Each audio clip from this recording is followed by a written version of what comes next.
Olá pessoal, tudo bem com vocês? Bom, vamos continuar a nossa série de vídeos sobre o manual do Lingo. E estamos aqui já chegando no final do manual, no item durante a modelagem matemática ou na modelagem matemática.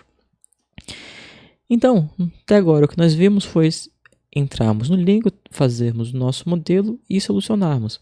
Só que é importante ter alguns breves conhecimentos sobre como que o Lingo funciona a partir do momento que você aperta o botão ali para solucionar.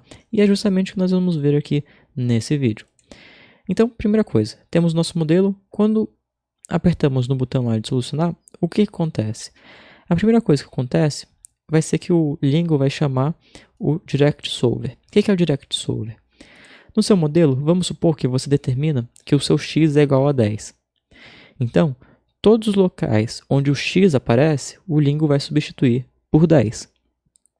Se você tiver, por exemplo, o y é igual a 12, então todos os lugares que aparece o y, o Lingo vai e substitui por 12.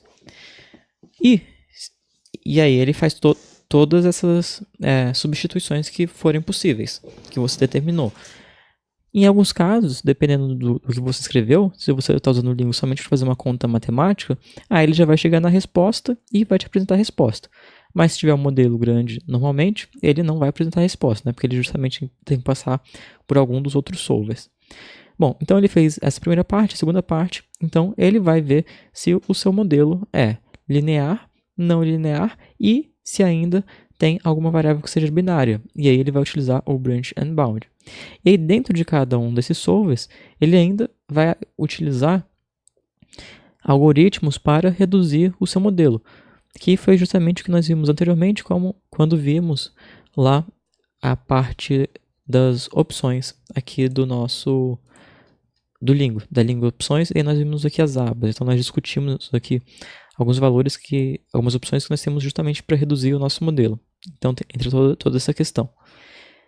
E aí ele vai justamente mandar verificar qual é a categoria do seu modelo e enviar justamente o seu modelo para ser solucionado por aquele algoritmo. Então, no nosso algoritmo, nós podemos ter alguns tipos de restrições. Quais são os tipos de restrições que nós temos? Nós temos as restrições lineares e as não lineares. As lineares são justamente uma reta. Então aqui nós temos um gráfico de uma função que é linear. Aqui nós temos a fórmula básica, né, de uma função linear, que é y igual m vezes x mais b. Lembrando que o b é justamente onde a reta cruza aqui o eixo y, e o m é justamente a inclinação que a reta possui. Temos então nesse gráfico aqui de baixo, justamente a função que determina a reta de c igual 1,5 vezes t. No caso, o que significa isso aqui? Cada pound de tomate, ou seja, mais ou menos 400 gramas de tomate, custa $1,50. Então, por exemplo, se eu vou comprar 10 pounds de tomate, eu vou ter que ter 1,50 vezes 10. É algo linear, cresce linearmente. Também podemos ter justamente equações lineares com múltiplas variáveis, que é justamente esse outro caso aqui. C igual 1,5 vezes t, mais 0,75 vezes p, mais 1,25 vezes a. Isso aqui é algo linear. Quando nós não temos algo linear, nós vamos ter uma função, uma restrição não linear. Uma restrição, várias coisas podem transformar uma restrição em não linear. Dentre elas, a multiplicação de variáveis. Então, se, por exemplo, eu tivesse t vezes p, essa minha equação seria não linear, justamente porque tem uma multiplicação de variáveis que eu quero descobrir. Então, isso se torna não linear. Da mesma forma, se tem uma variável ao quadrado, ao cubo, elevado a qualquer coisa diferente de 1, vai ser não linear. Se eu tenho algumas funções, seno, cosseno, vai ser não linear também. E também, dependendo da maneira que você faz divisões de variáveis, ela pode se transformar, pode ser não linear, depende de como que você está utilizando. Além disso, quando você utiliza funções como o if, ele também se torna não linear. Sempre que possível, utilize funções lineares. Por quê?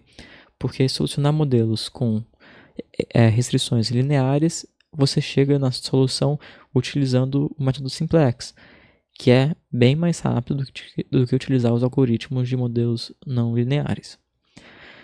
Com isso também nós temos a questão dos ótimos locais e ótimo global.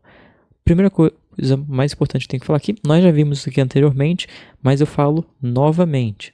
Quando você tiver modelos que não são lineares, ou seja, não linear, habilite a função do Global Solver. Como que você faz isso? Você vem aqui no Solver, vem em Options, e aqui onde tem Global Solver, deixa marcada essa opção aqui para utilizar o Global Solver.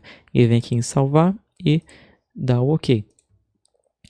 Não vou voltar aqui e revisar tudo que nós já vimos sobre como que funciona o Global Solver, mas eu vou deixar o vídeo aqui que eu abordei justamente por que é importante que nós habilitamos o Global Solver nos nossos modelos não lineares.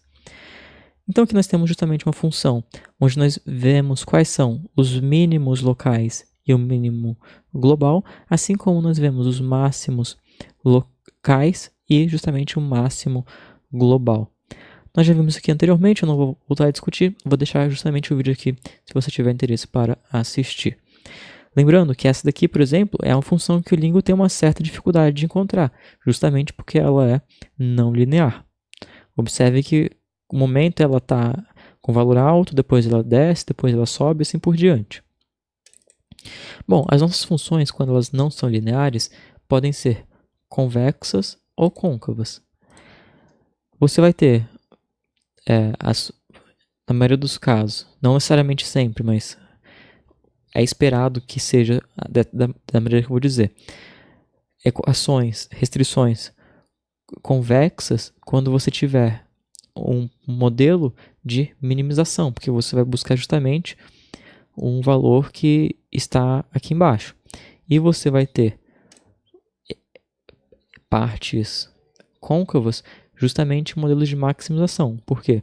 Porque você vai querer procurar o valor mais aqui em cima que maximiza a sua função objetivo. Então, junto com isso, nós temos aqui também a suavidade que a nossa função pode ter. Então, a nossa função pode ser suave ou não suave. Por exemplo, isso daqui é algo suave. Por quê? Porque é justamente uma reta. Não tem nenhuma... do nada ela não vira aqui. Aqui nós temos algo que de certo ponto, alguns trechos até que são suaves. Por quê? Porque ele vai diminuindo, aí ele sobe. Já nesse caso, onde nós utilizamos a função absoluto, nós temos algo que não é suave. Por quê? Porque simplesmente ele chega aqui, e no momento que ele chega no zero, ele vai e sobe. Justamente porque o absoluto, ele retorna o valor positivo de um número. Um valor positivo. Então, por exemplo, se eu tenho menos 50, ele vai tirar o menos e vai retornar 50. Se eu tenho 50, ele vai retornar justamente os 50. Então, justamente que a função, o gráfico da função que nós temos é da função absoluta. Então, isso aqui gera uma dificuldade para o Lingo. Então, sempre que possível, tente evitar, né? Utilize alternativas. Se não tiver alternativas, aí você utiliza justamente a função, sem nenhum problema, né? Bom, aqui nós temos algumas funções, além dessas, que são não suaves. Por exemplo, a função max, min, smax e smin. Justamente porque chega no momento e a função simplesmente vai e muda o sentido completamente. Bom, então nesse vídeo nós vimos um breve itens que nós devemos ter conhecimento quando modelamos um modelo qualquer. No próximo vídeo, nós vamos seguir aqui uma guia justamente para modelagem de modelos não lineares. Então, quando nós temos modelos não lineares, o que é importante que eu faça para que eu solucione o modelo da melhor maneira possível para o Lingo? Que eu informe as restrições da melhor maneira possível para o Lingo, que ele leve menos tempo para solucionar. Então, justamente o que nós vamos ver no próximo vídeo. Outros vídeos como esse, então, você encontra aqui no canal e no site sudocontrol.com.br. Não se esqueça de deixar suas dicas e sugestões para os próximos vídeos aqui nos comentários.